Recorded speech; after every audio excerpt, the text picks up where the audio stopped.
থাকবে, কেউ আসবে না। আপনার কথা বলবে, আপনার কথা বলবার পরে আমরা এই ক্লাব মঞ্চের পক্ষ থেকে 4 দফা ঘোষণা করব। আমরা কারো প্ররোচনায়, কারো প্রলোভনে আমাদের দফা পরিবর্তন করব না। আমরা তাদেরকে সম্মান করি, আমরা তাদেরকে সম্মান করতে চাই। আপনারা চান না? আমরা তাদের কথাও শুনতে চাই। এখন পর্যন্ত এই সরকারের পক্ষ থেকে কি কি ব্যবস্থা গ্রহণ করা হয়েছে আপনার কাছ থেকে আমরা শুনবো না? আমরা কি হালকাও করবো? শান্তিপূর্ণ সবাই বসে রয়েছি না? আপনারা এটা দেখছেন না? আপনাকে ডক্টর ইউনুসকে বলবেন না? ডক্টর ইউনুসকে তো বলবেন। বলার পরে দিনের কি প্রতিক্রিয়া দেন সেটাও তো আমরা দেখবো না? এইটা দেখবার পরে 4 দফা আমাদের চলমান থাকবে, ওইটাতে কোনো হেরফের হবে না। সিদ্ধান্ত হবে তারা কি প্রতিক্রিয়া দেয় আগামীকাল। এরপরে আমরা কি সিদ্ধান্ত নিব আপনার বক্তব্যের পরে আপনাদের সামনে জানাবো। এখন আপনাদের সামনে বক্তব্য রাখার জন্য অনুরোধ করছি অন্তর্বর্তীকালীন সরকারের মাননীয় উপদেষ্টা। কেউ কথা বলবে না, সবাই চুপ থাকবো। চুপ থাকবো না? সবাই চুপ থাকবো? কেউ কোনো কথা বলবো? একদম চুপ।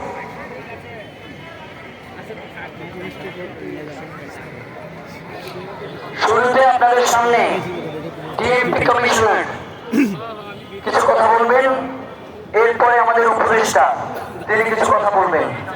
আমরা কেউ কোনো প্রতিবাদও করবো না, কিচ্ছু করবো না, আমরা শুধু চুপচাপ বসে শুনবো, ঠিক না? তারা চলে যাওয়ার পরে আমরা কি করবো সেটা আমরা বলবো, সেটা আমরা সিদ্ধান্ত নিব। সেই সিদ্ধান্তকে আমরা অন্য কাউকে নিতে দিব? সবাই তাহলে চুপ। ওকে, ডিএমপি কমিশনারকে বক্তব্য রাখার জন্য অনুরোধ করছি।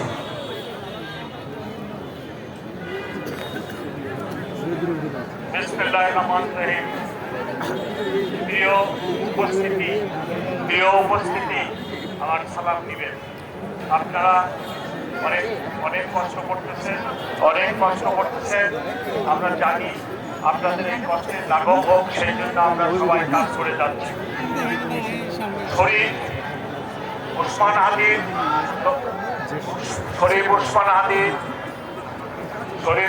হাদির তদন্ত কার্য পুরোদমে চলতেছে। আপনারা একটু প্লিজ ধৈর্য ধারণ করুন। সরকার, পুলিশ, বিজেপি, র্যাব সহ অন্যান্য সকল গোয়েন্দা বাহিনীকে এই ঘটনার পিছনে কারা আছে তা উদ্ঘাটনের জন্য নিয়োগ করেছে, আপনারা সবাই জানেন। ইতিমধ্যে আমাদের এই হত্যাকাণ্ড ও রহস্য উদ্ঘাটন এবং তদন্তের যথেষ্ট অগ্রগতি আছে।